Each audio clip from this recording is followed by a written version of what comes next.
Nos dias sombrios da Segunda Guerra Mundial, a Basílica de São Pedro estava coberta pela sombra da suástica. Hitler deu as ordens para invadir o Vaticano. Cumpri o meu dever. Agora cumpram o de vocês. Hitler não queria sequestrar o Papa, ele queria matá-lo. Mas não é tarde para impedi-lo. Potência mundial. Enquanto isso, o Papa Pio XII, que ficou marcado como o Papa de Hitler, estava, na verdade, tramando contra ele. Pio XII disse, tem de ser feito. Mude o regime e boas coisas acontecerão. É um capítulo da guerra há muito tempo esquecido. Um duelo secreto entre o vigário de Cristo e o anticristo. É como o James Bond. Na verdade, é melhor que James Bond porque é real.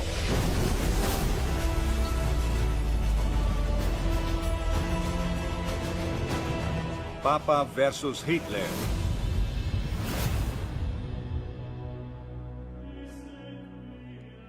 Hans, assino isto com o sinal da cruz e confirmo com o crisma da salvação, em nome do Pai, do Filho e do Espírito Santo.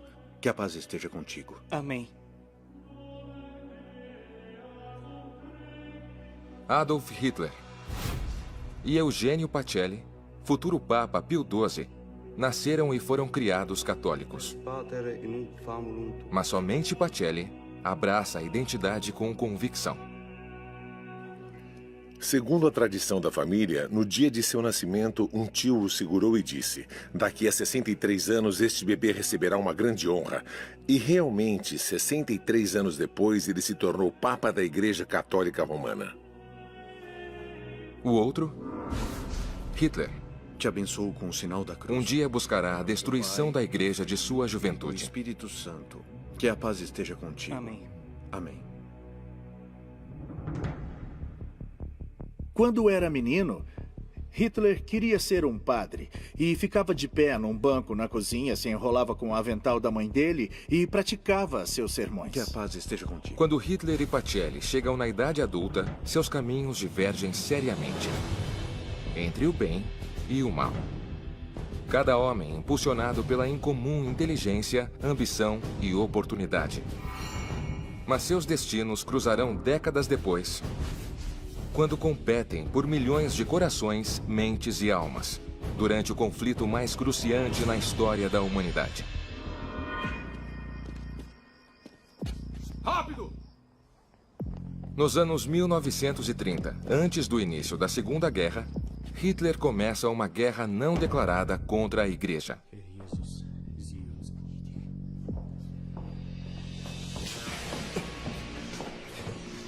Na cabeça de Hitler, não havia espaço para nenhum outro Deus diante dele. Como declarou, não queremos nenhum outro Deus senão a Alemanha.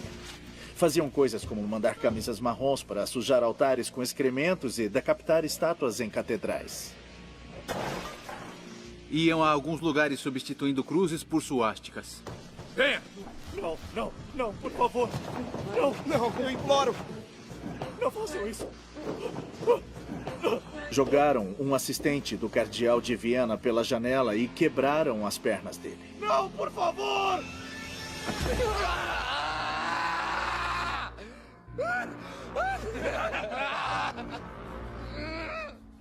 Um dos assistentes de Hitler disse, no fim, a visão do mundo é decidida por armas. E assim viraram todas as armas que tinham contra a igreja.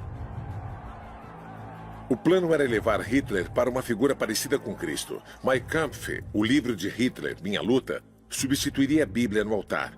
Todas as lições, as pregações, viriam dos ensinamentos de Hitler.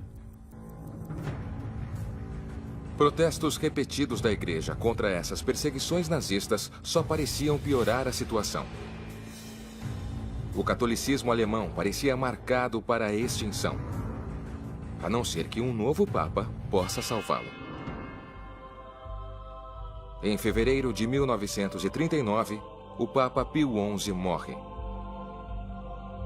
3 semanas depois, após o mais curto conclave em séculos, o secretário de Estado do Vaticano torna-se o seu comandante em chefe.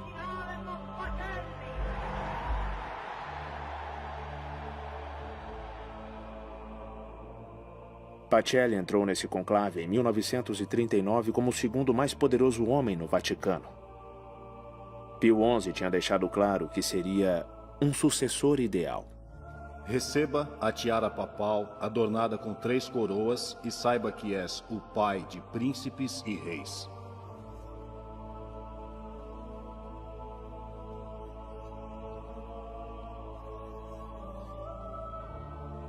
Alguns o viam como um político perfeito. O cardeal Pacelli é agora o Papa Pio, e ele assume a liderança espiritual de um continente que está se destruindo. Hitler já tinha anexado a Áustria.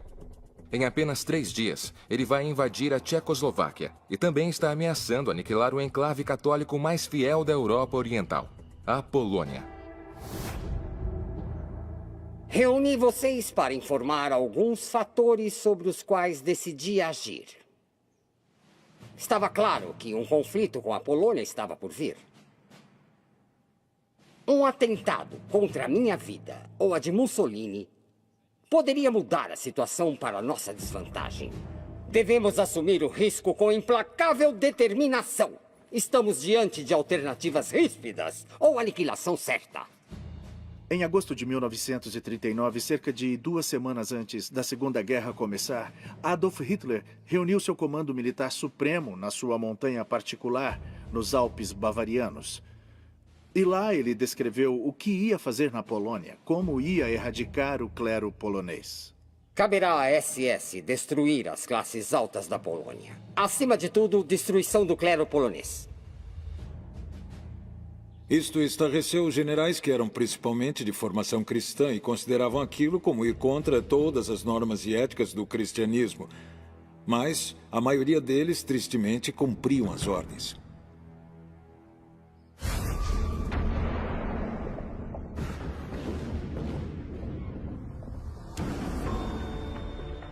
Foi em setembro de 1939 que Varsóvia foi manchete de primeira página.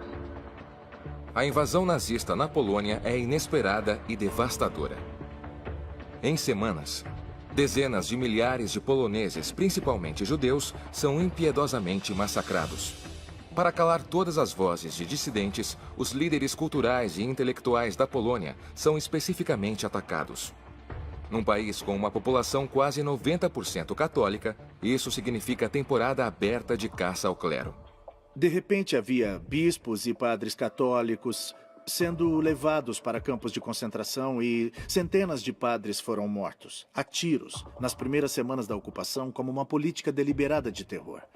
Relatos de atrocidades começaram a chegar aos ouvidos do Papa Pio XII em outubro e ele estava com as mãos atadas a respeito.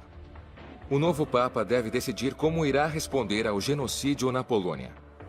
Ele deve condenar Hitler publicamente e correr o risco de sua ira? Ou ficar em silêncio para proteger seu rebanho de um horror ainda maior? Oh, amado Deus, ouça este meu apelo ardente que acende de cada coração. O dilema ou a escolha para ele foi exposta por bispos e outros que diziam exatamente algumas coisas. Pronuncie-se, seja mais claro, seja mais enfático. Não se pronuncie, seja cuidadoso, linguagem moderada. Há represálias além do nosso controle. A Polônia perdeu 90% de seus judeus. Dos 3,5 milhões antes da guerra, 350 mil sobreviveram. E isso é espantoso. É um país profundamente católico. Pode imaginar se o Papa tivesse dito: este é um mal sombrio e temos que resistir. Conclamo todos os católicos para resistir a Hitler. É sua responsabilidade moral e espiritual. O Holocausto poderia ter acontecido na Polônia? O consenso é que não teria acontecido.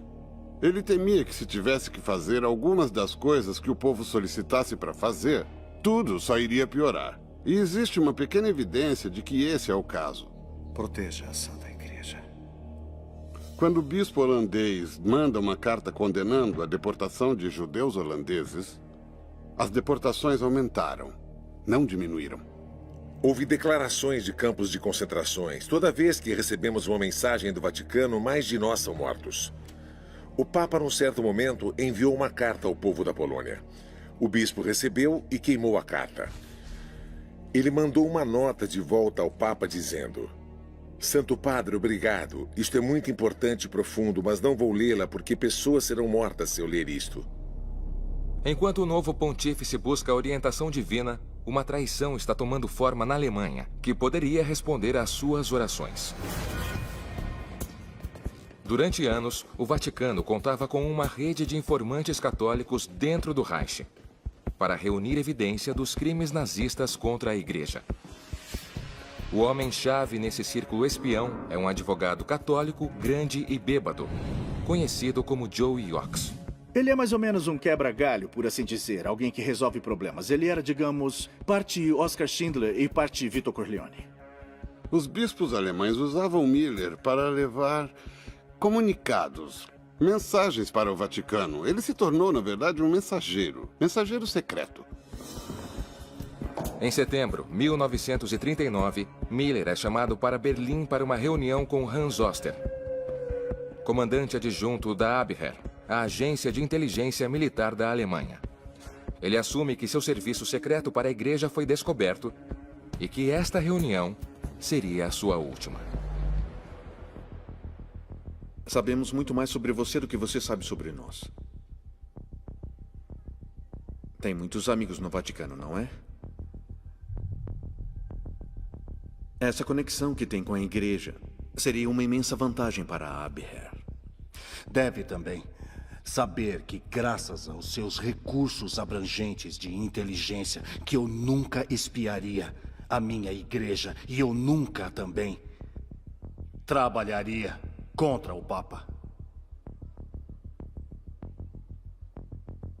Não me entenda mal, Dr. Miller. Na verdade, eu tenho justamente um projeto oposto em mente.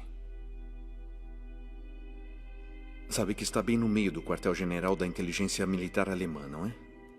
Eu sei. Bem, este é também o quartel-general militar da oposição a Hitler. E eu mesmo pretendo ver aquele porco assassinado. É Hitler ou nós? Liberdade ou a forca? Posso contar com você?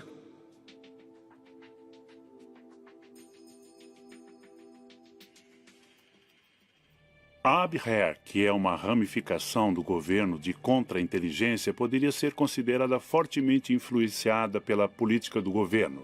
Mas, na realidade, era onde as pessoas que eram anti-Hitler poderiam encontrar um lar.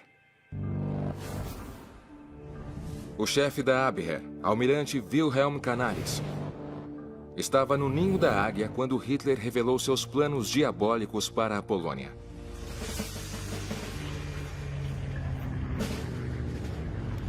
E ele logo os viu sendo colocados em prática. Enquanto andava por Varsóvia, em 20 de setembro, ele viu um sol sangrento, ratos comendo corpos e um rabino no meio da rua sobre a sua esposa morta gritando: "Não existe nenhum Deus, os nazistas são os únicos deuses."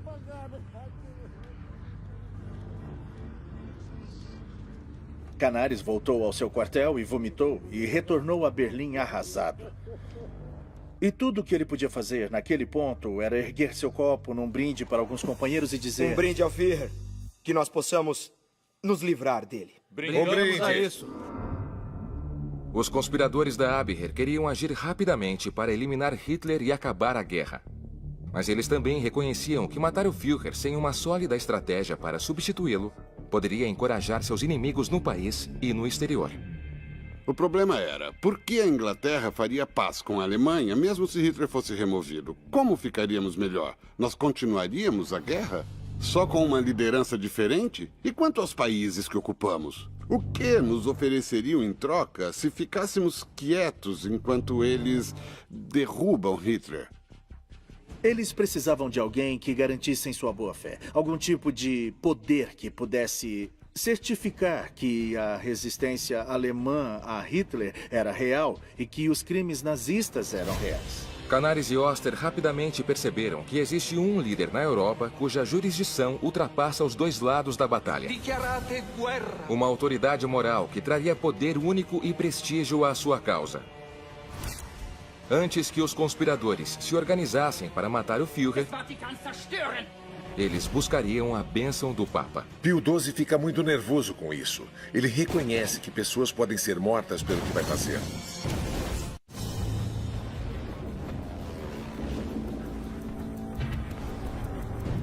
Em setembro de 1939, com as forças nazistas em guerra na Polônia, um grupo de agentes secretos da inteligência alemã parte para cometer alta traição e matar Adolf Hitler.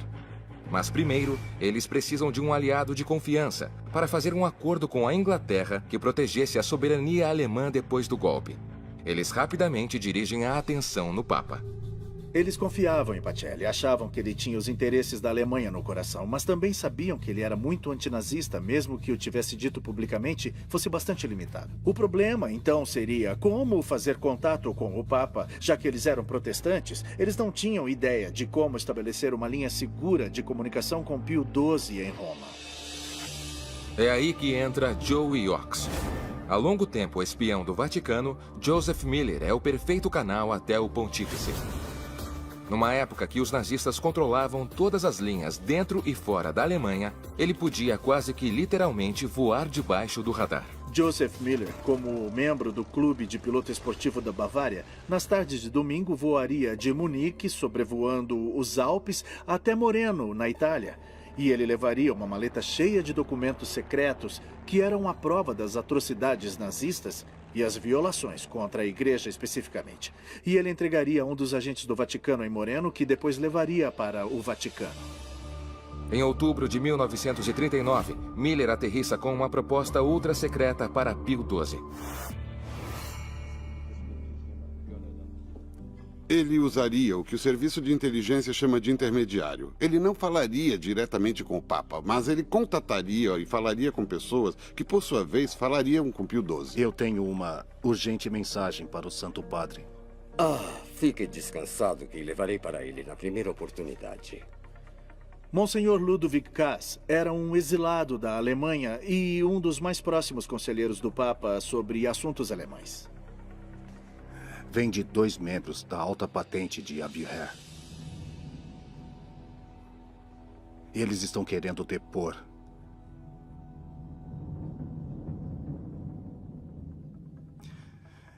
o Führer. E precisam da ajuda.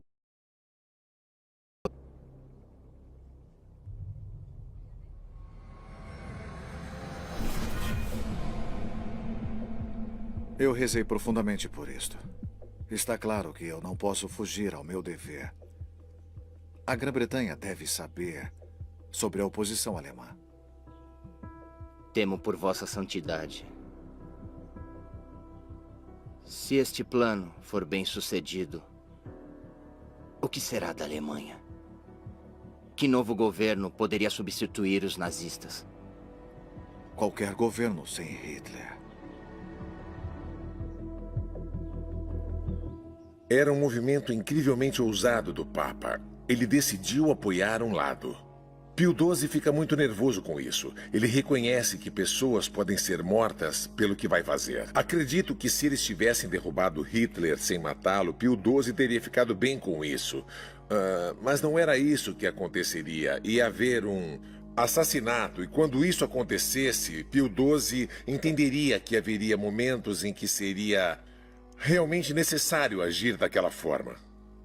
Pio XII encontra justificativa nos ensinamentos de São Tomás de Aquino, que disse: aquele que mata o tirano para a libertação do país é louvado e recompensado. Claramente, no caso dos nazistas, raças inteiras estavam sendo massacradas. E o que você faz para parar isso? Sem dúvida, Pio XII reconhecia a legitimidade da morte do tirano no caso de Hitler. Com o pontífice a bordo, a conspiração começa seriamente. Codinomes são designados. Miller é Senhor X. O secretário pessoal de Pio XII, Padre Leiber, que ensina na Universidade Gregoriana em Roma, é chamado de Gregor. Pio XII é o chefe. Mensagens secretas sobre o plano são passadas de Roma a Berlim, escondidas em relatórios regulares de inteligência, sob o título Atuais Possibilidades para a Paz. Pio XII parecia ter uma satisfação quase infantil nesse tipo de atividade. Ele gostava de mexer os próprios pauzinhos e até se comprometia a fazer o básico na confecção de documentos de espionagem. Os conspiradores começam rapidamente. Mas então surge um inesperado problema. Quando o outro assassino ataca primeiro.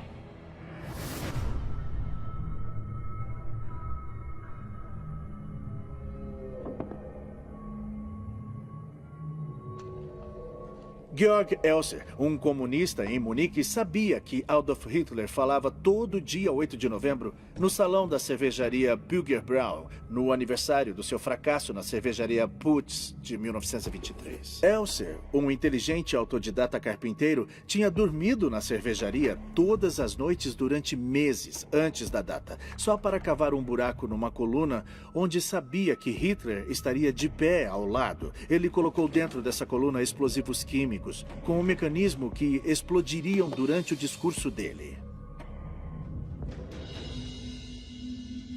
Nos dias desde então, a Alemanha tornou-se uma potência mundial, graças ao nosso movimento.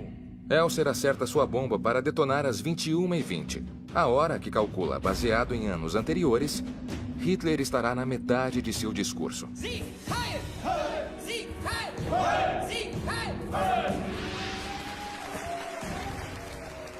Mas este ano foi diferente.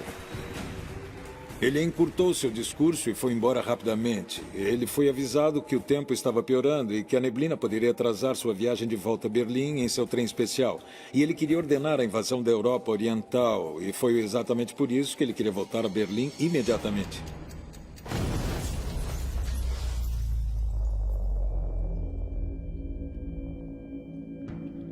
Cadeiras voaram, corpos voaram, 8 pessoas morreram, dezenas foram mutiladas e Hitler escapou.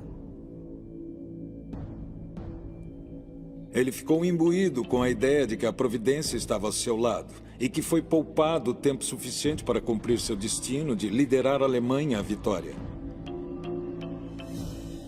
Uma segurança rigorosa foi montada depois que Elser ficou muito perto de matar Hitler. Ninguém podia portar qualquer arma na presença de Hitler, até mesmo os oficiais do exército. Isso tornou o trabalho dos conspiradores muito mais difícil. Mas eles permaneceram determinados a cumprir a tarefa. Boa noite, embaixador. Boa noite, Santo Padre. Em janeiro de 1940, Pio XII convoca um ministro britânico do Vaticano, Sir Darcy Osborne, para uma reunião ultra-secreta à meia-noite. E revela sua verdadeira fidelidade em nenhum termo incerto. Suponho que deve estar imaginando por que estamos nos encontrando tão secretamente, tão tarde da noite. Tenho as minhas suspeitas. Fui contatado novamente por uma fonte de muita confiança dentro do exército alemão. Alguém que sabe muito bem o que diz. A Alemanha pretende atacar a Europa Oriental em meados de fevereiro. Ou até antes. Foi-me dito que será violento, cruel e absolutamente inescrupulosa. Hitler está convencido que estará desfilando por Paris no verão. Mas não é tarde demais para impedi-lo. Vossa Santidade? Alguns generais querem uma mudança no regime. Eles pretendem se livrar de Hitler. Osborne ficou muito impressionado com aquilo e comunicou em seu telegrama para Londres: há muito mais nisso do que havíamos dado crédito. Pio XII não estava meramente ou de forma neutra passando informação. Pio XII se dirigiu ao britânico quase afoitamente. Ele tomou a iniciativa e acabou argumentando que os aliados deveriam levar isto a sério e começar um diálogo sobre quais seriam os termos de mudança do regime. Por meio do pontífice, os conspiradores definiram os termos da negociação para uma paz pós-Hitler com os britânicos. Depois que derrubassem o Führer, eles deveriam desarmar o exército, restaurar o Estado de Direito na Alemanha, evitar a guerra no Ocidente, libertar a Polônia e deixar que outras nações conquistadas votem se querem permanecer com o Reich. Em troca, os conspiradores buscam a promessa britânica de não invadir a Alemanha ou interferir no novo governo. O intercâmbio secreto do Papa com os britânicos pavimentou o caminho para o assassinato de Adolf Hitler. Agora, cabe aos conspiradores apertar o gatilho. Nas primeiras semanas de 1940, a conspiração para matar Adolf Hitler ganha novo impulso, graças ao esforço do Papa Pio XII para assegurar o apoio britânico para o golpe. Agora, passado o tempo para a conversa, a necessidade de ação é urgente, porque o Führer tem em vista uma outra invasão que o tornará tudo senão invencível.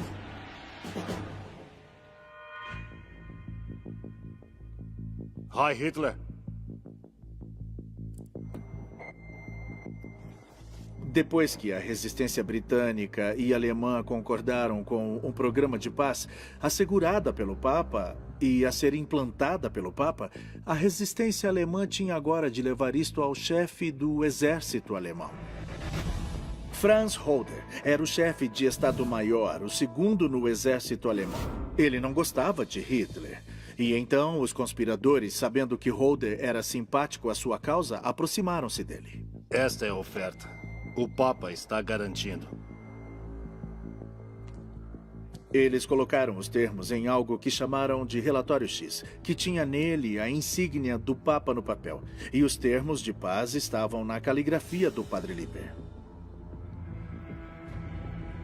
Este único pedaço de papel, se caísse nas mãos dos nazistas, poderia levar todos à prisão e até servir de pretexto para prender e sequestrar o Papa.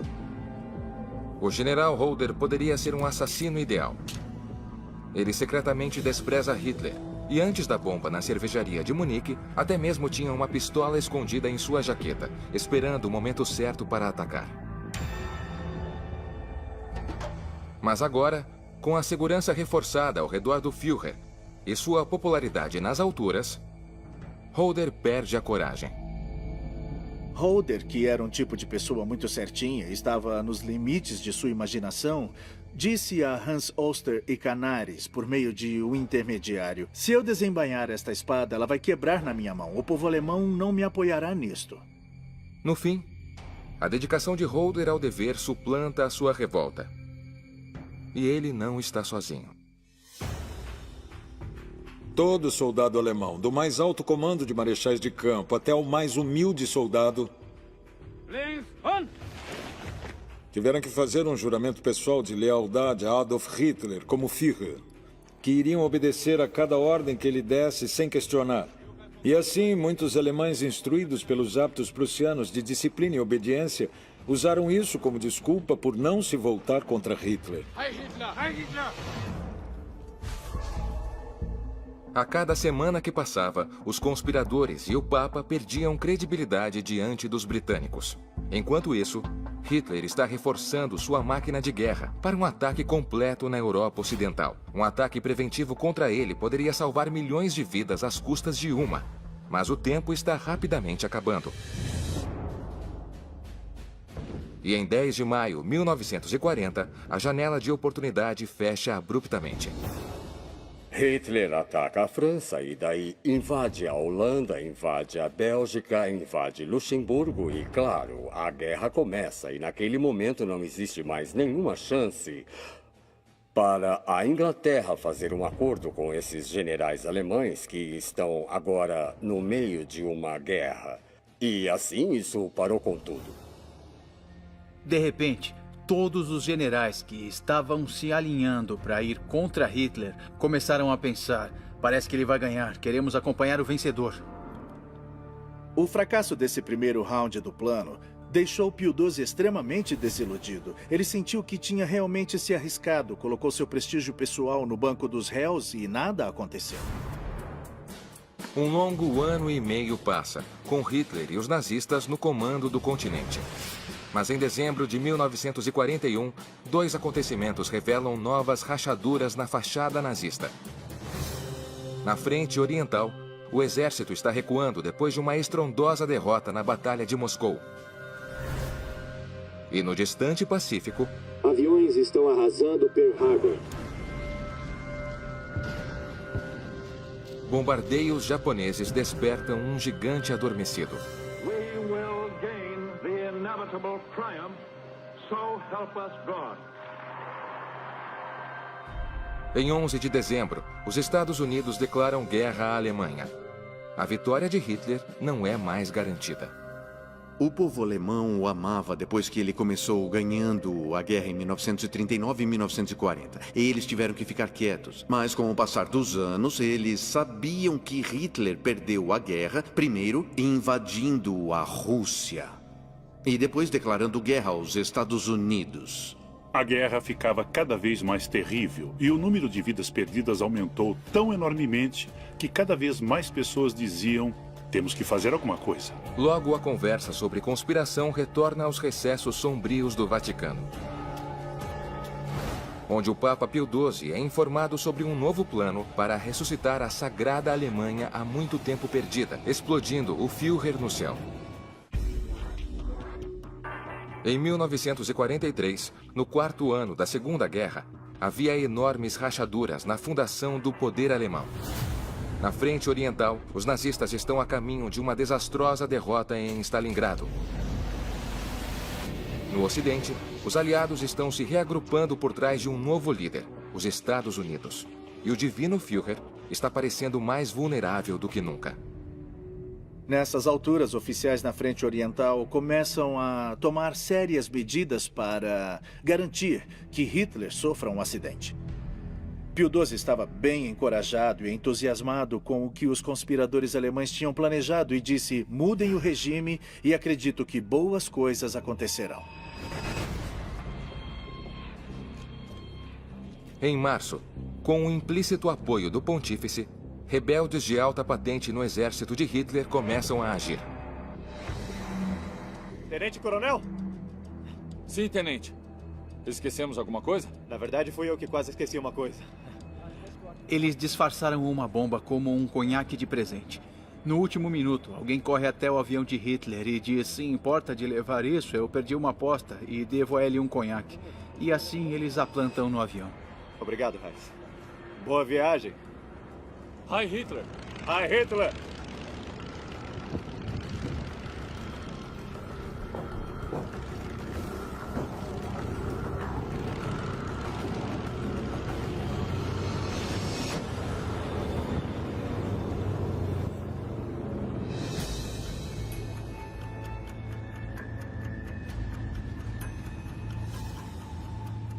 Eles ficam esperando e esperando, porque sabem que em algum lugar, durante o voo de Hitler na direção oeste para Berlim, o avião vai explodir.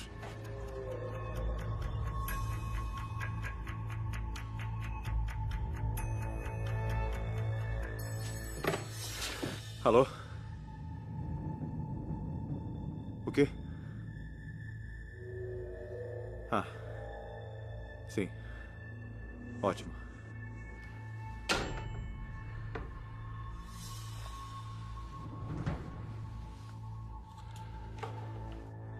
O avião não explodiu. E eles não conseguiam entender por quê. Era inacreditável. Eles tinham certeza de que era o fim.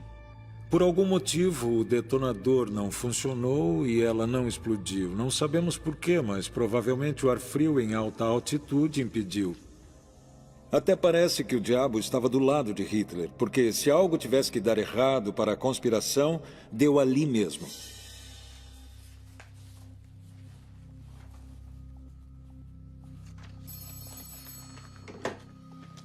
Sim, Müller? Ah, olá, Tenente Coronel. Preso? Mas por quê? Baseado em quê? Menos de um mês depois da fracassada bomba no avião, o espião do Vaticano, Joseph Miller, é acusado de ser um conspirador anti-Hitler. Quando? Agora? Sim.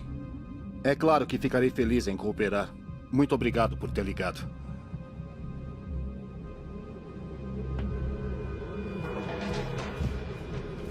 Na primavera de 1943, pessoas na polícia nazista e serviços de segurança estavam muito desconfiadas de Miller. Ele estava há muito tempo no radar delas. Achavam que ele estava tramando algo, mas não tinham provas.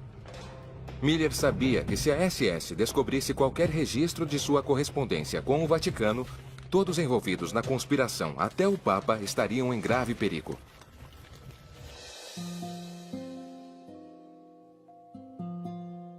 Toma, Hansi.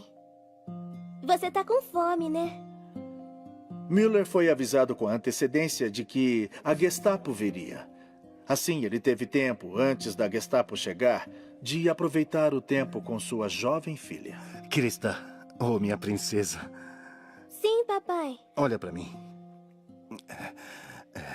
Eu estou indo hoje para Berlim. Eu fui chamado para um assunto muito importante. Eu ficarei fora por um tempo. Mas não se preocupe, tudo bem? Krista, eu quero que seja uma boa menina para a mamãe. Você promete para mim? Uhum. E também, não se esqueça de alimentar o Hansi, tudo bem?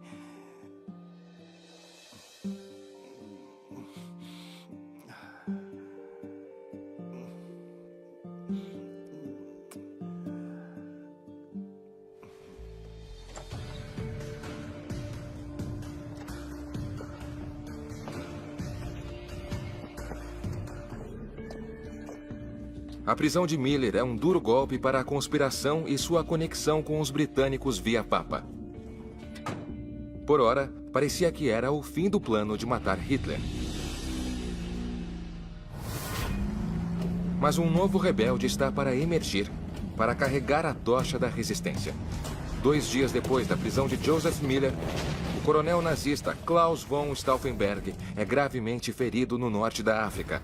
A guerra acabou para ele, mas sua cruzada está para começar. –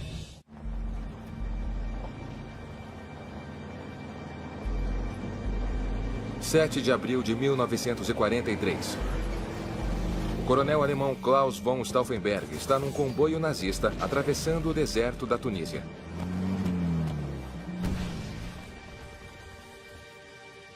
Segundos depois, ele mal está vivo. Gravemente ferido num ataque aéreo aliado. Naquele momento, a conspiração para matar Adolf Hitler renasce.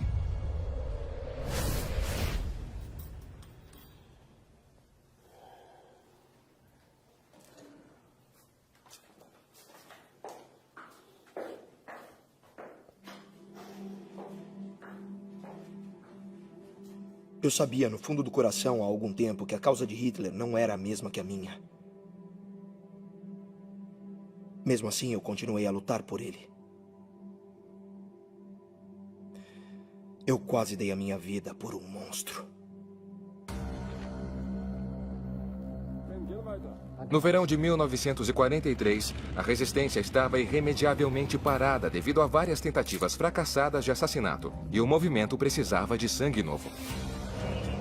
Foi exatamente com a chegada de Stauffenberg que tivemos um homem que eu chamaria de a cabeça, o coração e a mão da conspiração que estava preparado para ir até o fim.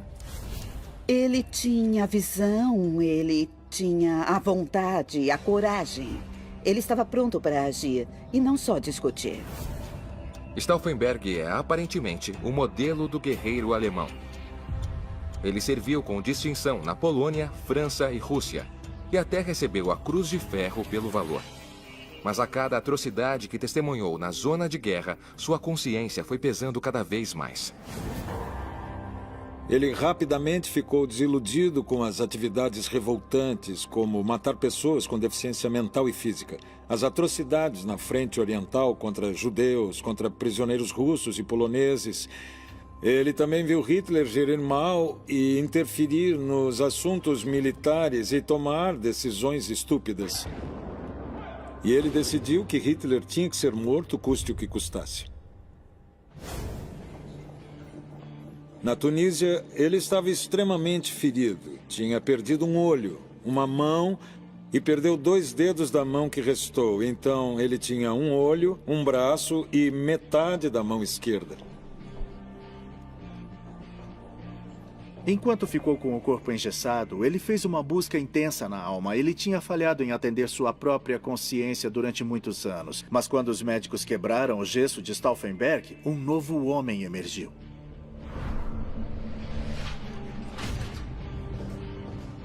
Enquanto o coronel se recuperava num hospital em Munique, o espião alemão do Papa também está se ajustando ao novo ambiente. Joseph Miller, Joe Yox, foi preso por suspeita de alta traição. De hoje em diante, está proibido de falar Heil Hitler.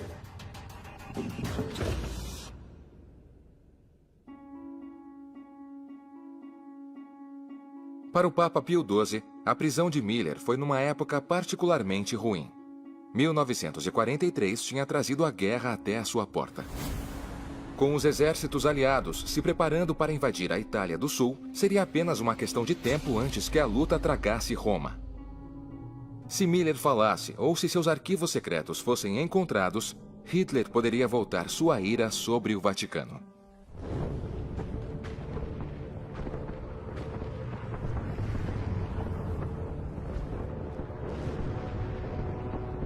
Amado Jesus, livre-nos deste mal.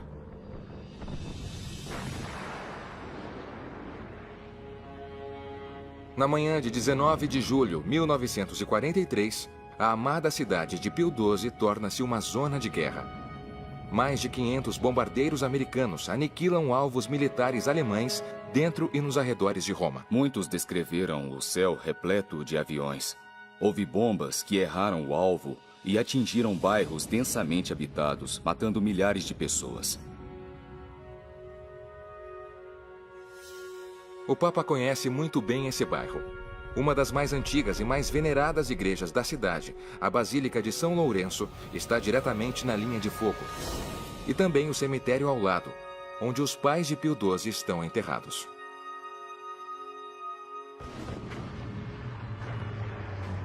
Vossa Santidade, eles bombardearam São Lourenço. Montini, quanto dinheiro pode ser sacado imediatamente do Banco do Vaticano? Cerca de 2 milhões de liras, Vossa Santidade. Saque imediatamente. E prepare o seu carro. Logo estarei com você. Sim, Vossa Santidade.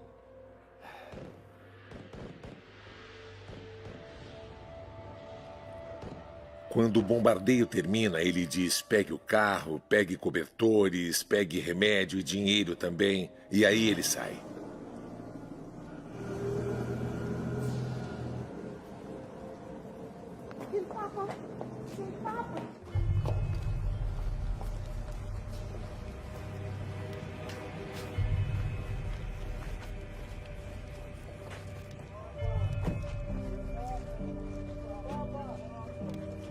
Ele vai para onde seus pais foram enterrados, mas seus corpos foram destruídos quando a cripta explodiu.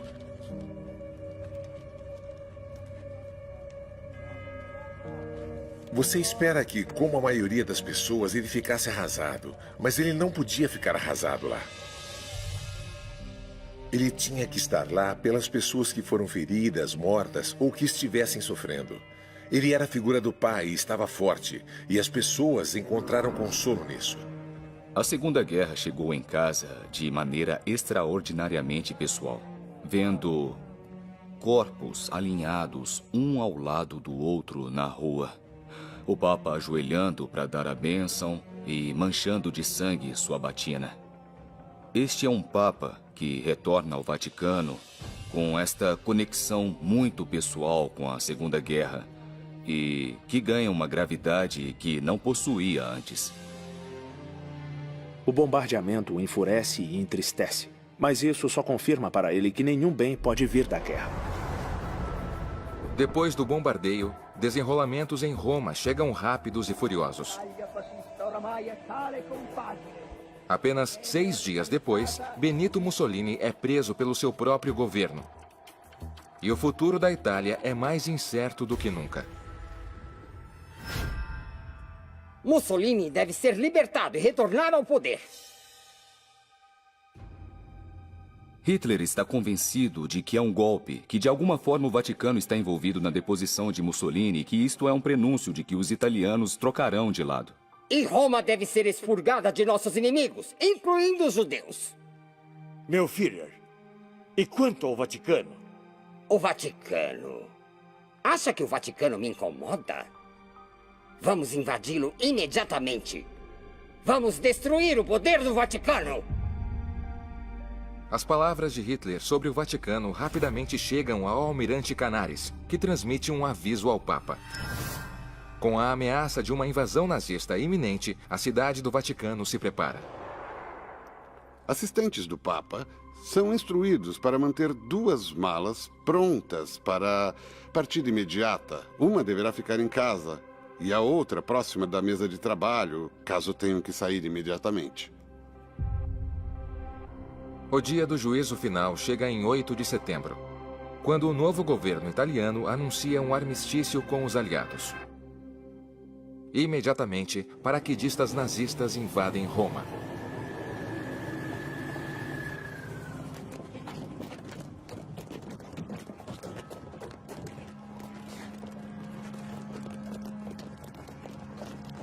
Em poucos dias, o Vaticano é cercado.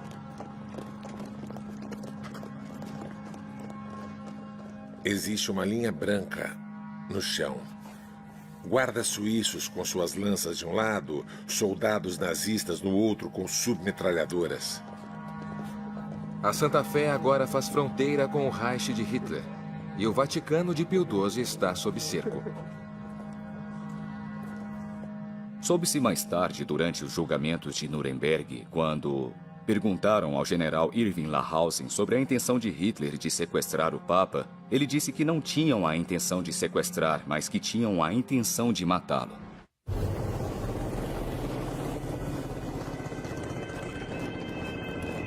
Em 13 de setembro de 1943, paraquedistas nazistas cercam a Basílica de São Pedro.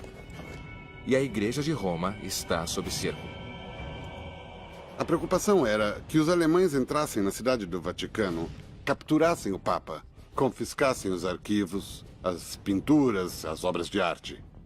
Hitler queria trazer os tesouros para Berlim, recriar a cidade do Vaticano dentro de Berlim, sabendo não só que poderiam levar coisas, mas até mesmo destruir coisas. O Vaticano tentou proteger essas antiguidades e esconderam coisas debaixo do assoalho e nas criptas.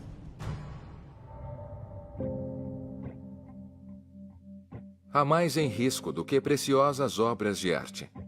A população judia de Roma, na cidade há mais de 2 milênios, é subitamente ameaçada de extinção.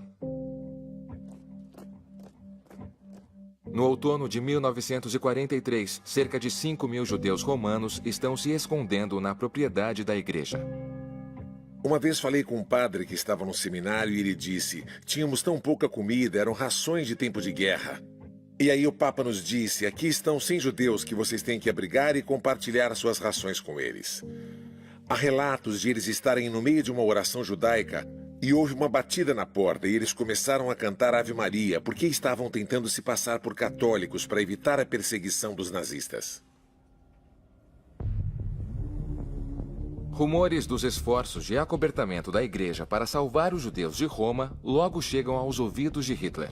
O Führer teme que o Papa finalmente possa dar um passo adiante e publicamente denunciar o Holocausto, que agora está acontecendo em seu próprio terreno.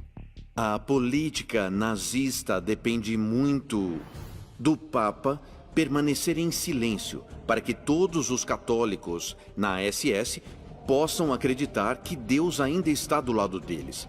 A condenação do Papa poderia correr pelo mundo todo e ser desastroso para a política externa da Alemanha. Depois da guerra, o comandante da SS de Hitler na Itália, General Karl Wolff, alegaria que recebeu ordens ultra-secretas logo após a conquista de Roma, de invadir o Vaticano e sequestrar o Papa. Quão cedo poderá cumprir esta missão? Vai levar algum tempo, meu Führer. Acredito que o mais cedo que a operação possa começar é daqui a 4 ou 6 meses. Isso é muito tempo para mim! Karl Wolff é um personagem interessante, sem falar infame, na história da Segunda Guerra. Sua história é que ele fez tudo o que podia para adiar e prejudicar esta diretriz, para não ter que invadir o Vaticano e sequestrar o Papa. Desculpe, meu Führer. Esta alegação é muito polêmica, porque Karl Wolff era um mentiroso famoso. Em mais de uma ocasião, ele reescreveu a história para melhorar a sua reputação na história. Hi, Hitler! Wolff também falaria de um encontro secreto que marcou com o Papa meses mais tarde, para informar pessoalmente dos planos de Hitler e da necessidade de se abster de publicamente criticar Hitler. Estas são as ordens do Führer. Agora não tenho nenhuma intenção de executá-las. Mas, Santo Padre, devo aconselhar para que seja muito cuidadoso em suas declarações públicas, porque a situação em Roma é confusa, é cheia de riscos.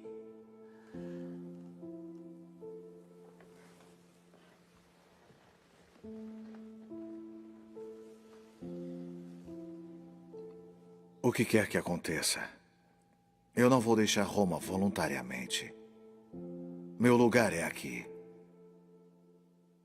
Santo Padre, tenha a minha palavra de que farei tudo ao meu alcance para proteger a sua soberania.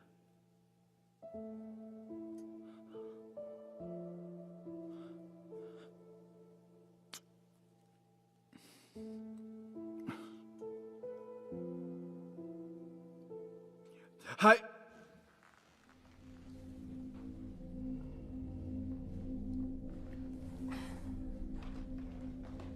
Com os nazistas no comando de sua cidade natal, Pio XII enfrenta de novo um agonizante dilema moral: condenar o Holocausto para o mundo ou segurar sua língua por medo da retaliação de Hitler.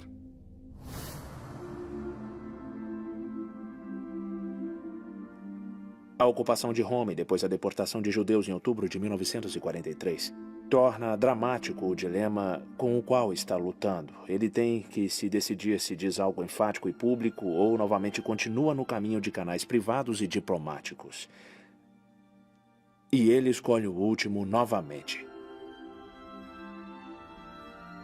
Em 18 de outubro, mais de 1.000 judeus são levados para a principal estação de trem de Roma e transportados em vagões de carga.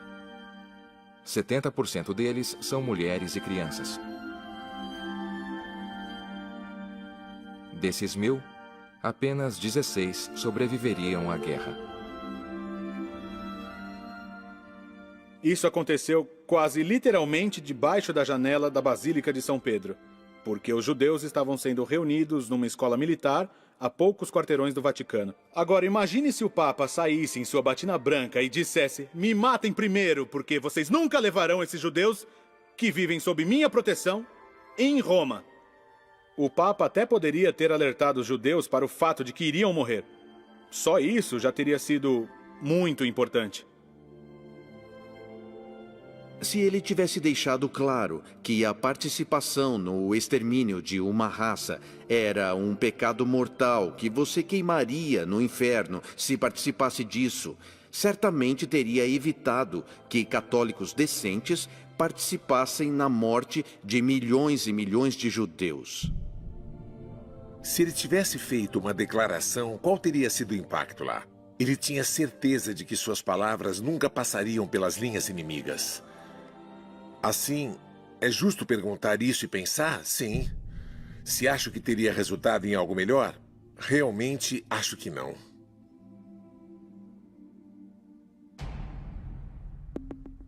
Enquanto Hitler impõe seu reinado de terror sobre Roma, no sul, as forças aliadas estão avançando para cima da bota da Itália. Para aqueles aprisionados dentro do Vaticano, a libertação não virá tão cedo. Enquanto isso, 1.100 quilômetros para o norte, um membro devoto do rebanho de Pio XII está planejando uma estratégia de libertação própria. O coronel alemão Klaus von Stauffenberg está determinado a destruir Adolf Hitler de uma vez por todas. E uma nova missão logo oferecerá a ele a melhor chance para ter sucesso. 5 de novembro de 1943. A batalha por Roma se intensifica e bombas caem sobre a cidade do Vaticano. De repente as explosões aconteceram e tudo, janelas tremeram, tudo tremeu, foi bem assustador. E no dia seguinte vimos quanto dano foi causado. Foi até um milagre que ninguém tenha morrido. As explosões danificaram um prédio do gabinete do Vaticano, o Ateliê do Mosaico, e inestimáveis vitrais de janela desenhadas pelo ícone da Renascença, Gian Lorenzo Bernini. A identidade do bombardeiro nunca foi determinada. Mas o misterioso ataque sublinha o sempre presente perigo iminente sobre Pio XII e sua igreja. Enquanto o pontífice ora para afastar o mal que o cerca, um santo guerreiro católico está se preparando para atacar em sua fonte. O coronel Klaus von Stauffenberg é a última grande esperança para a resistência alemã. A Operação Valkyria foi planejada para evitar um levante. Mas e se ao invés disso for usada para criar um?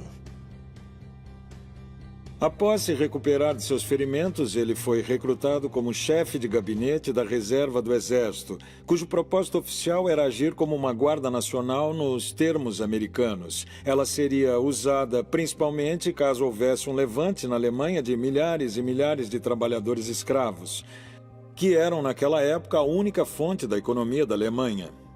Sob a cobertura deste plano, para evitar um levante de trabalhadores escravos, codinome Valkyria, Stauffenberg concebeu um plano dentro de um plano chamado Valkyria II. Seria a manobra definitiva. Stauffenberg usaria seu exército da reserva, não para proteger o regime nazista, mas para desmantelá-lo. Após matar Hitler, ele mobilizaria suas unidades pelo Reich para reprimir agitações civis, enquanto trabalhasse secretamente para implantar um novo governo antinazista. Eles agora têm um plano, com o codinome Valkyria. Vão usar a reserva do exército para reprimir a agitação resultante. Sabemos pelo testemunho do Padre Liber que Pio XII foi informado com grandes detalhes sobre o que Stauffenberg tinha planejado. A eliminação de Hitler com uma bomba que seria plantada por um agente católico da resistência alemã.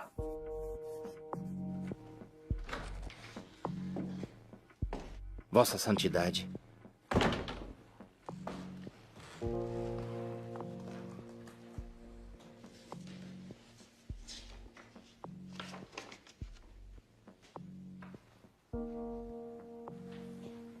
Seria melhor se Vossa Santidade me permitisse destruir essa carta imediatamente. Não precisa, Robert. Pode dizer a eles que viu o Papa queimar as páginas.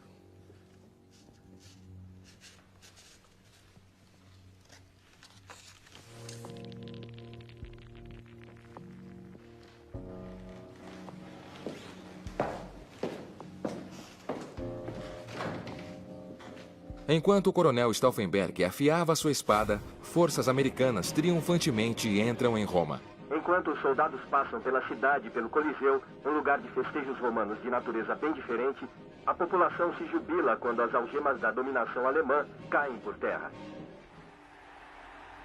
Em 4 de junho de 1944, depois de 9 meses sitiada, as orações da cidade do Vaticano são atendidas. It is a real joy for us to welcome you all here.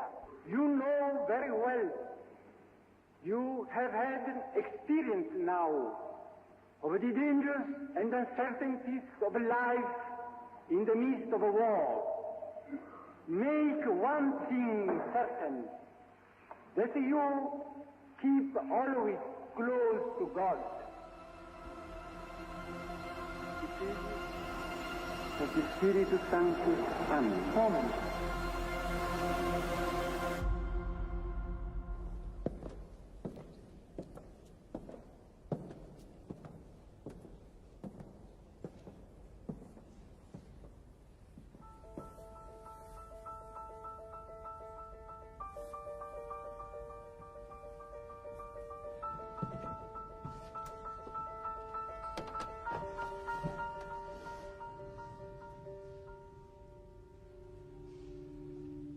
Amado Senhor Jesus, eu me ofereço como sacrifício para a sua glória.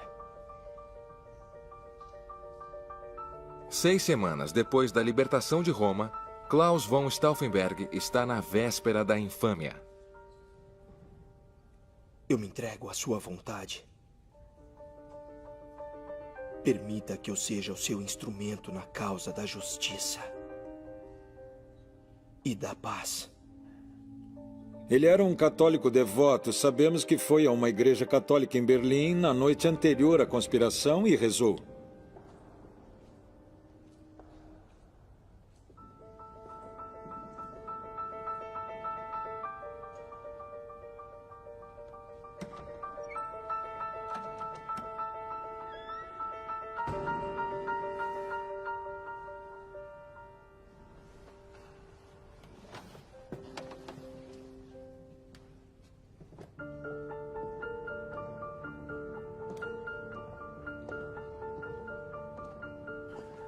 Ele entrou no confessionário e pediu ao padre a absolvição de São Leão Magno, que tradicionalmente aos católicos é concedida antes da batalha ou antes de algum evento extraordinário que possivelmente vai levá-los à morte.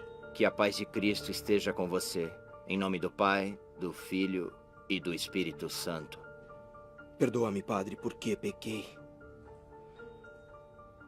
Faz 3 meses desde a minha última confissão. Hoje eu vim pedir a absolvição. Absolvição de um pecado ainda não cometido. Mas que a vontade de Deus seja feita pelo bem maior da humanidade.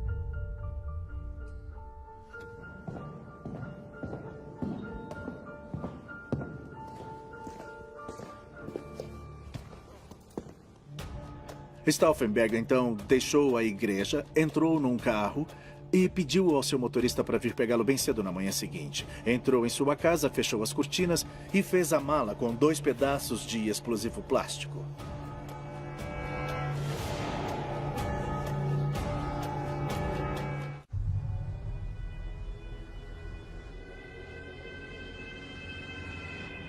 Durante 5 anos, um grupo corajoso de alemães silenciosamente conspiraram para retomar seu país das garras do mal. Hoje, com o seu país se pulverizando irremediavelmente na direção da aniquilação, eles farão um derradeiro combate.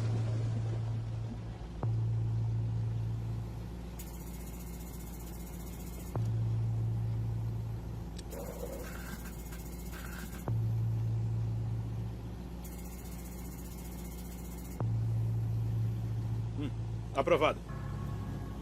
Todas as esperanças estão com o coronel Klaus von Stauffenberg, um guerreiro condecorado e dedicado católico, que acredita que sua causa é justificada pelos ensinamentos de São Tomás de Aquino sobre a morte do tirano. Heil Hitler!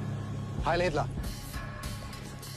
Às 11 da manhã, ele chega no complexo militar ultra-secreto de Hitler, na Prússia Oriental, conhecido como Toca do Lobo, com 2 bombas em sua maleta.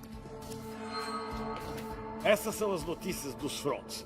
Os aliados estabeleceram uma cabeça de ponte na França e avançam. Nós estamos juntando algumas divisões para um grande contra-ataque.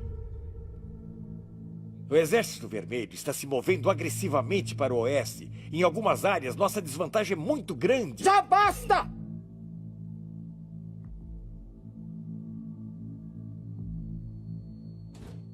Não tenho nenhum general neste gabinete que saiba como alocar recursos adequadamente? Coronel, temos um telefonema de Berlim. Minutos na conferência, ele se desculpa e deixa a sala para atender um telefonema que o informaria das últimas notícias de Berlim. O Exército Vermelho irá enfraquecer e a vitória será nossa!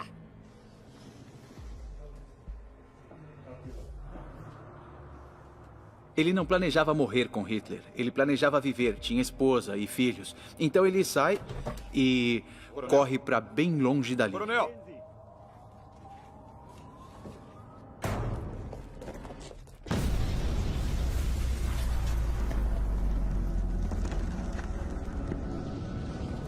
Ele ouviu a explosão, viu janelas sendo estilhaçadas, viu corpos voando pelo ar. Carro, por favor. Tenho que chegar ao aeroporto imediatamente. Vamos, dirija! Dirija! Ele imediatamente entrou no carro e passou pelos 2 portões, um interno e outro externo, do complexo.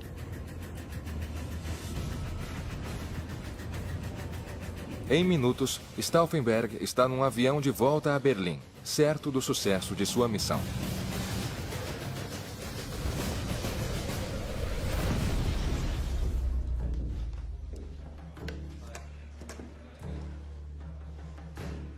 Aqui é o Coronel Stauffenberg ligando de Berlim. Estamos agora em estado de emergência. Ele tinha chegado pouco depois das 16 horas no quartel-general dos conspiradores, em Bendler Block. Depois passou a telefonar para os oficiais pela Europa ocupada, dando o codinome Valkyria, desencadeando a conspiração. Mas chegaram notícias de que Hitler tinha sobrevivido à bomba, que só tinha se ferido levemente.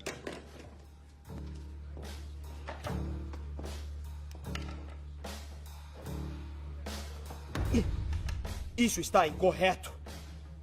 É propaganda. É impossível. Eu mesmo vi Hitler sendo carregado para fora, morto.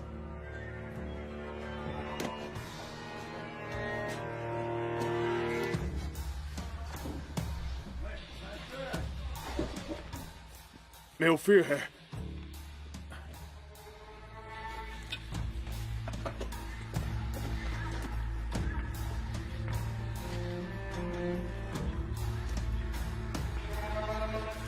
Ajudem! Ajudem!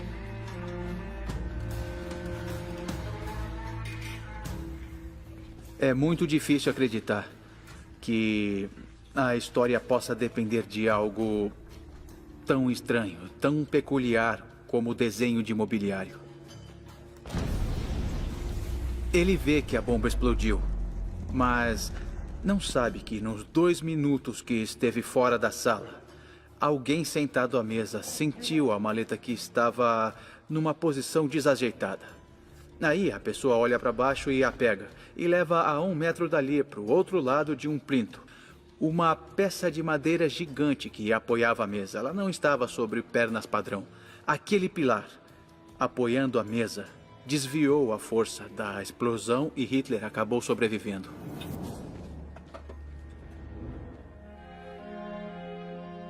Hitler escapou com ferimentos tão leves que pôde ir a uma reunião à tarde com o ditador italiano deposto Benito Mussolini, que está agora sob custódia protetora nazista, e até o levou para ver o local da bomba. Naquela noite, o Führer aparece na rádio para pôr fim aos rumores sobre a sua morte. Camaradas alemães e senhoras, um pequeno grupo ambicioso e também irracional de oficiais criminosos e idiotas planejaram uma conspiração para se livrarem de mim. Hitler imediatamente deu carta branca para prender todos os conspiradores. E esse foi o fim da conspiração.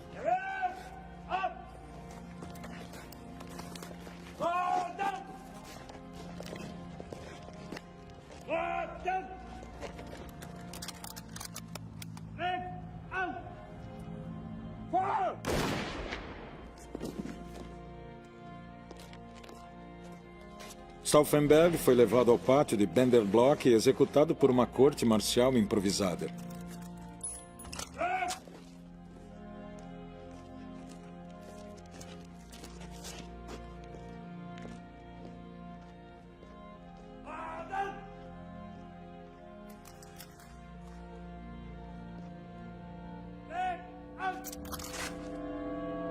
Vida longa, nossa sagrada Alemanha!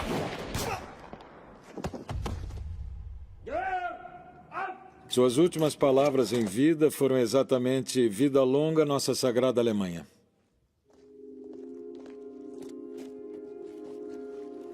Durante anos, esta conspiração para matar Hitler foi conduzida nas sombras, escapando de um regime com olhos em todo lugar. O plano de Stauffenberg era para ser um momento há muito tempo esperado de redenção. Em vez disso, foi o golpe de misericórdia. Hitler chegou muito perto da morte e decidiu se vingar, e toda a conspiração começou a ser desvendada.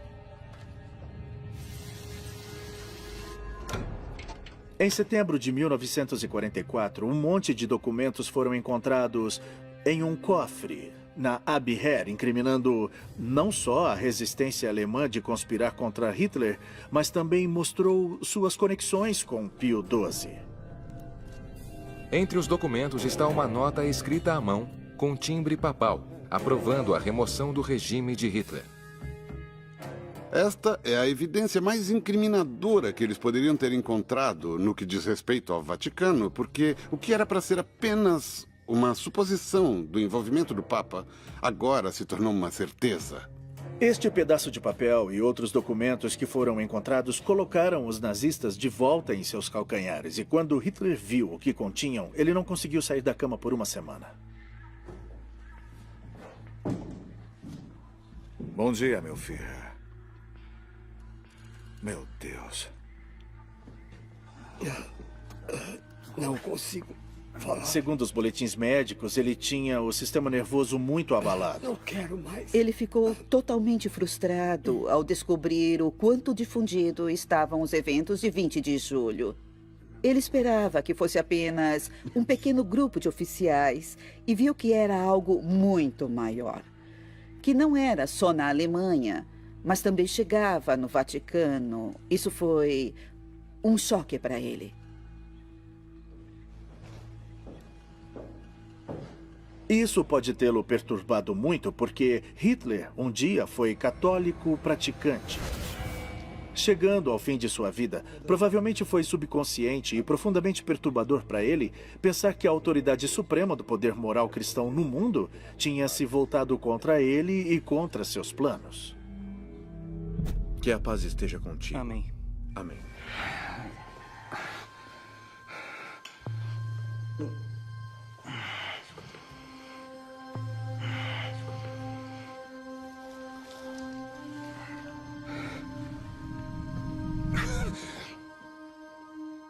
Hitler finalmente se levanta da cama com colírio misturado com cocaína. Com seu vigor restaurado, ele resolve aniquilar todos os membros da conspiração, enquanto ainda pode. Exterminar todos! Exterminar todos de uma vez! A vingança era muito doce para ele. Ele estava numa crise de sede de sangue para matar.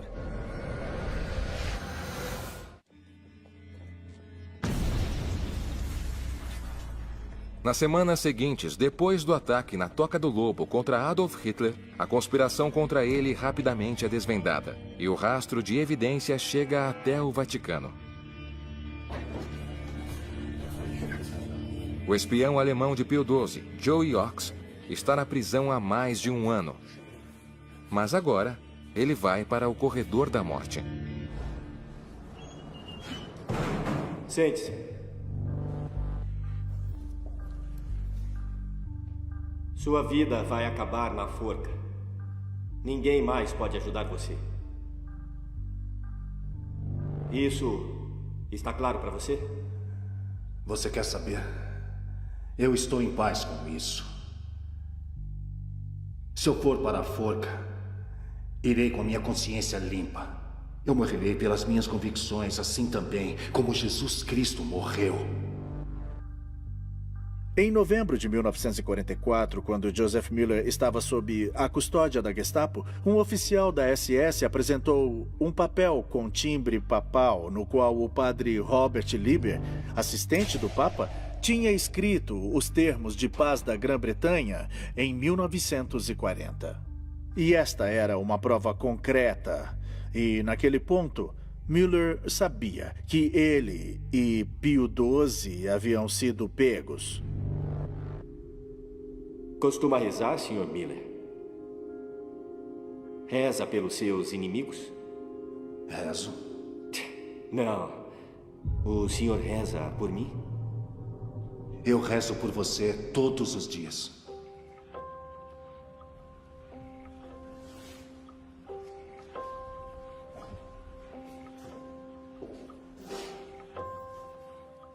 O oficial da Gestapo fica em silêncio e diz: Vou deixar você sozinho por um momento. E volto em 10 minutos.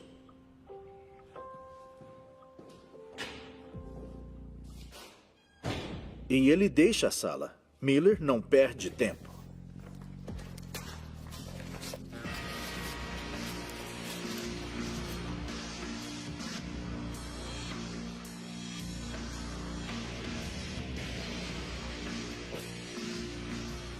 Quando o oficial da SS retorna, 10 minutos depois, ele finge que o pedaço de papel nunca existiu. Uma direta peça de evidência se foi, implicando Pio XII no plano de matar Hitler. Mas para Miller e seu cúmplice na custódia da Gestapo, a punição só está começando. Pode rezar para fugir daqui, Miller? Deus salvará você? Essa foi a hora sombria dessas pessoas. Miller e outros foram torturados horrivelmente. Ele foi acorrentado, foi espancado, foi cortado e eles não se privaram de nada. Mas ele nunca cedeu.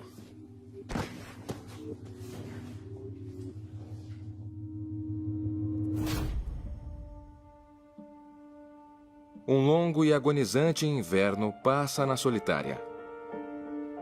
Fora dos muros da prisão, o Reich de Hitler está ruindo dia após dia, e o Führer foca sua ira final naqueles que o traíram.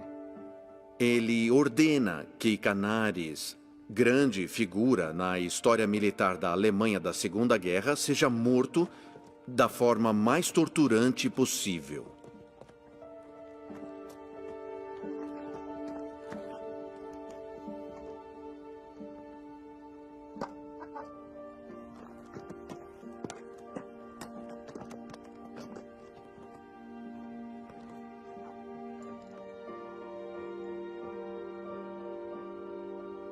Prossigam!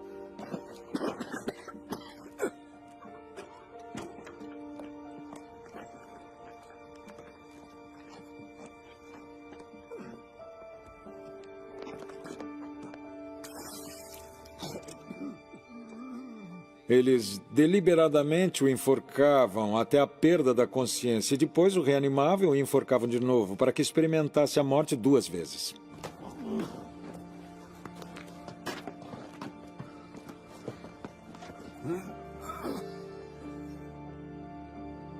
Prossigam!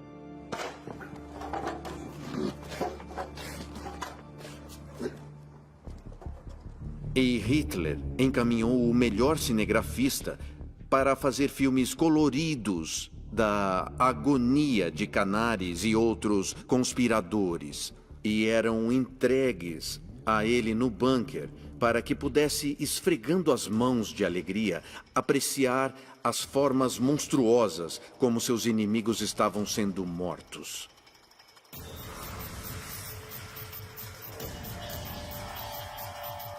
Esses filmes capturaram os momentos finais de Canaris e muitos outros conspiradores, mas não de Joseph Miller. No céu, o pão nosso de cada dia nos dai hoje. Perdoai as nossas ofensas, assim como nós perdoamos a quem nos tem ofendido. E não nos deixeis cair em tentação, mas...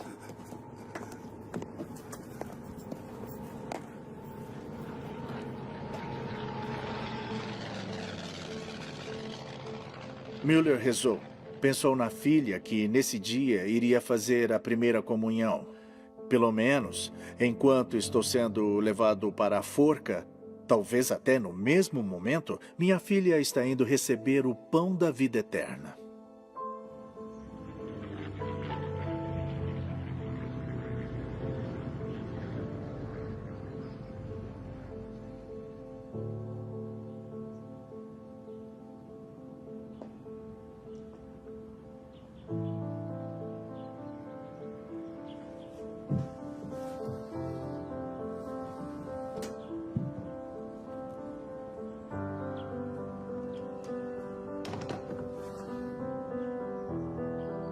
Aguardando a ordem. A qualquer momento, ele esperava se juntar a Canaris, Oster e outros que foram enforcados, mas ele ficou lá e nada aconteceu.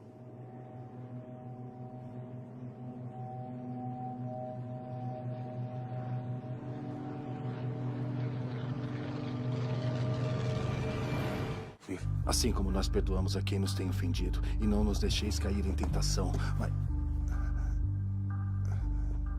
Nas horas finais da Segunda Guerra, com as forças aliadas avançando rápido, o agente secreto mais valioso do Papa Pio XII está prestes a morrer.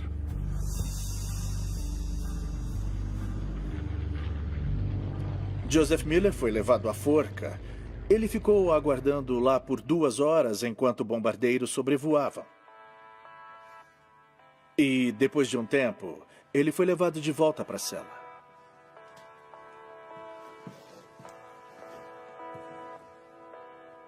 Na manhã seguinte, ele se levantou e olhou para fora através das barras de sua cela e viu o que pareciam ser flocos de neve. E os flocos flutuando dentro da cela de Müller era tudo que restou de seus amigos.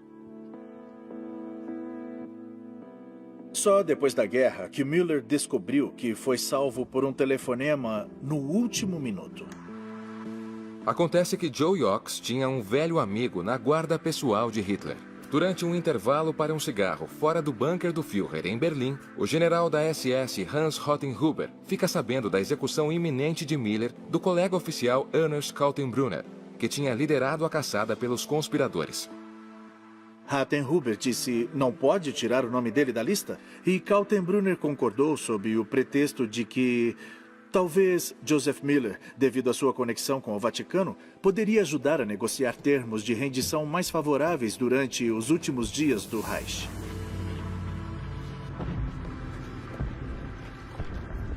Estamos falando de um homem que foi um herói, pelas torturas que suportou e de quão perto ficou de ser executado. Miller acabou sendo um homem importante na Europa depois da guerra.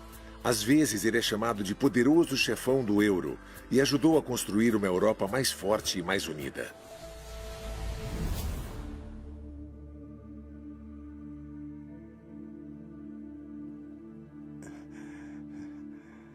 Joseph. Boa tarde. Mas que alegria. Em 1º de junho de 1945, Joey Ox, Joseph Miller, entrou no apartamento de Pio XII em Roma. Segundo Miller, Pio XII atravessou a sala e o abraçou como um filho que não via há muito tempo. Eles se abraçaram durante 2 ou 3 horas. Pio XII não soltou as mãos de Miller. Eles conversaram sobre tudo que Miller sofreu e discutiram os planos contra Hitler. Nós temos que fazer isto. Todos nós lutamos contra forças satânicas. Deus não nos dá algo sem um motivo. Alguma lição a ser aprendida. O que você aprendeu? Eu desaprendi a odiar. Vi o ódio em tantas formas que até fui capaz de parar de odiar os nazistas no final. Mas agora temos que ir adiante, não é? E reconstruir um mundo sem ódio.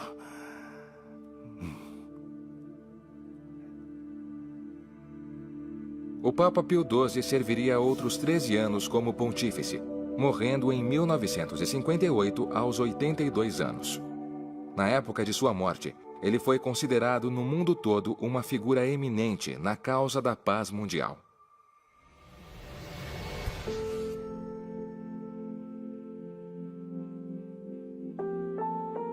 Mas nas décadas desde o seu papado, ele tem sido criticado por sua decisão de não condenar o nazismo durante a guerra. Alguns até o chamaram de Papa de Hitler.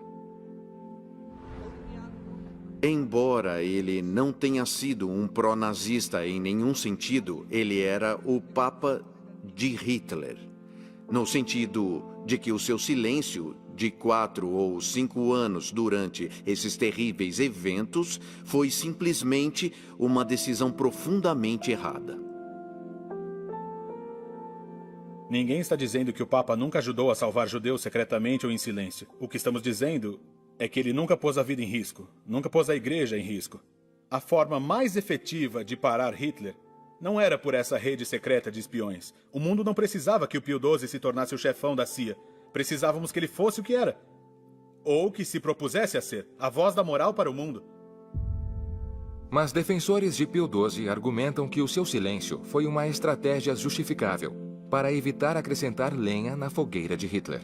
Se você sabe, por experiência repetitiva, que se protestar por tudo e não tiver qualquer efeito positivo nas pessoas, muito pelo contrário, as coisas vão de mal a pior.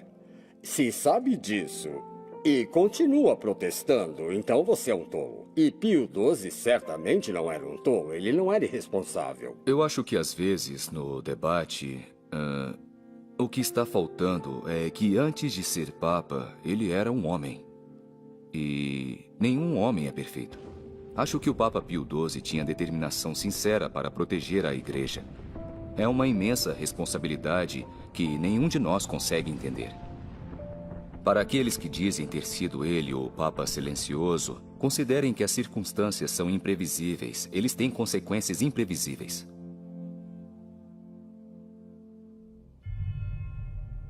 Em meio a esta batalha sobre o legado de Pio XII, existe um movimento em curso para torná-lo santo.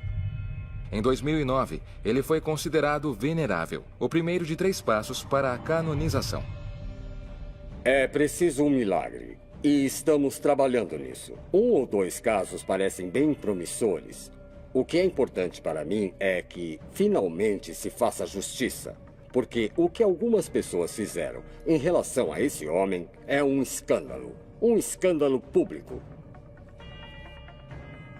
O grande problema que tenho com a canonização são aquelas dúvidas, aquela sensação incômoda que talvez ele fosse tímido demais ou diplomático demais e não mostrou bastante da voz profética. Essas dúvidas persistentes tornam muito difícil pensar neste homem como um santo. Robert Leiber, que o conhecia bem, trabalhou com ele bem próximo, supostamente disse em italiano: grande sì, santo no. Grande, sim, santo não.